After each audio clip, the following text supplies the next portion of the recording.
Hi, in this module we'll continue talking about pre-processing, and this is a topic that we started in the previous module. So here's the pre-processing pipeline, and so pre-processing is performed both on the fMRI data and the structural scans collected prior to the experiment. So in the last module we talked a little bit about things like looking for spike artifacts, we talked about slice time correction, we talked about motion correction. We also talked about co-registering the structural and functional scan to one another. In this module, we're going to talk about warping to Atlas template and smoothing. So in general, all brains are different, and the brain size of two subjects can differ up to 30%. And so there also may be substantial variation in the shapes of people's brains. And so what normalization does is it allows one to stretch, squeeze, and warp each brain so that it's the same as some standard brain. And this is important when we do group analysis because we want to be able to compare different brains with one another. And if we're looking at a single voxel, we want to be able to look at that voxel across the entire population of subjects that we have. And in order to do that, we need all the brains to sort of live on the same standard brain space. And so the structural MR image using the co-registration procedure is now warped into the template space. And so we take the structural image and we warp it into a normalized space. So what are the pros and cons of doing this? Well, the pros are that spatial locations can be reported and interpreted in a consistent manner. So when we talk about a certain coordinate, if we have it on a standard space, we'll always know where that lies. Results can now be generalized to a larger population because we can compare different subjects with one another. Also, results can be compared across studies if each study is normalized to the same brain. And results can also be averaged across subjects. The cons are that it reduces spatial resolution and it introduces potential errors. So what are these brain atlases, these standard places that we use? Well, there's two main ones that are often used. The first is the Talairach Atlas, which is due to Talairach and Tourneau, and this is based on a single subject. And so this was a cadaver of a 60-year-old female, and it's based on a single hemisphere. Here the origin is set at the anterior commissure, and the brain is oriented so that a line joining the anterior commissure with the posterior commissure is horizontal.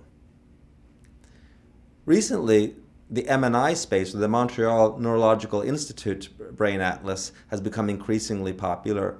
This is a combination of many MRI scans on normal controls. There's 152 in the current standard. All of these are right-handed subjects, and this brain atlas tends to be more representative of the population than the Talairach Atlas, which is only based on a single subject.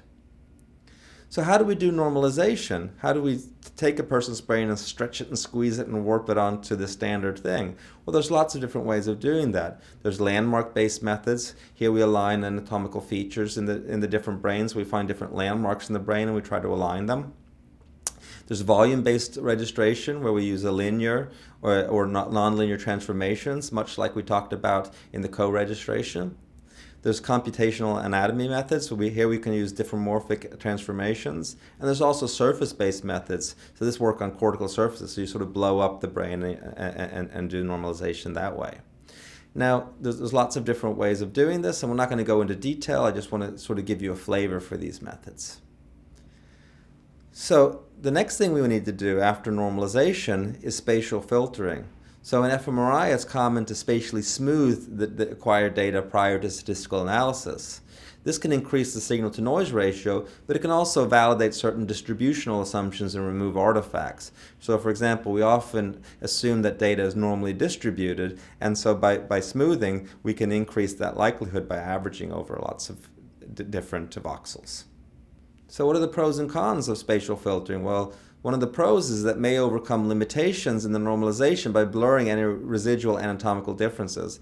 So the normalization procedure is not always perfect, and so sometimes a little bit of smoothing is needed in order to sort of blur differences between anatomical differences between subjects. Also, the pro is that it can increase the signal-to-noise ratio. So if you have a coherent region of activation, it's actually beneficial to average over that region because you keep the same signal, but you decrease the noise, and thus you get higher signal-to-noise ratio. Again, as we said, it may increase the validity of statistical analysis. And then finally, it's also required for Gaussian random field theory, which is often used in multiple comparison, and which we'll talk about later in the course. So what are some cons? Well, again, we reduce the image resolution by spatially smoothing, and so we lose information in space. So when doing spatial filtering, we often use a Gaussian kernel. And the size of the kernel is determined by something called the full width at half maximum. And this measures the width of the kernel at 50% of its peak value. And what does this mean in terms of like the standard deviation? Well, there is a relationship between the full width half maximum and the standard deviation. So the standard deviation is the full width half maximum divided by 2 over the square root of 2, the natural logarithm of 2. So what width should we use when performing spatial smoothing? Well, the match filter theorem states that a filter that's matched to the signal extent will give optimal signal-to-noise ratio. So if we know that the spatial extent is of a certain size, we should smooth over those voxels, because then we retain the signal but while reducing the noise. But however, typically the amount of smoothing is chosen a priori, i.e. before we look at activations, and it's usually independent of the data. So hence, the fact that the likelihood that we get our smoothing kernel matched to the signal extent is very unlikely. Furthermore, the same amount of smoothing is applied throughout the whole image, and the spatial extent of activation is probably going to differ across the brain. So in order to circumvent this, one could use adaptive smoothing methods, and there are such methods including using non-stationary spatial Gaussian Markov random fields, and this allows the smoothing to vary across both space and time. And so let's revisit the pre-processing pipeline now that we've talked about all the different components. So again, both the structural and the functional images undergo pre-processing. So again, the structural images, which are often T1 weighted, they're co-registered to the functional data and warped onto a stereotaxic space such as the MMI Space. The functional data undergoes a little bit of denoising, slice time correction, and motion correction. Then the normalization parameters that were derived from the structural images are also applied to the functional images so that they are also aligned to the MMI space or whatever space standard space that you're using. Finally, oftentimes the functional images are smoothed, and once you're done with that, you're ready to start analyzing the data.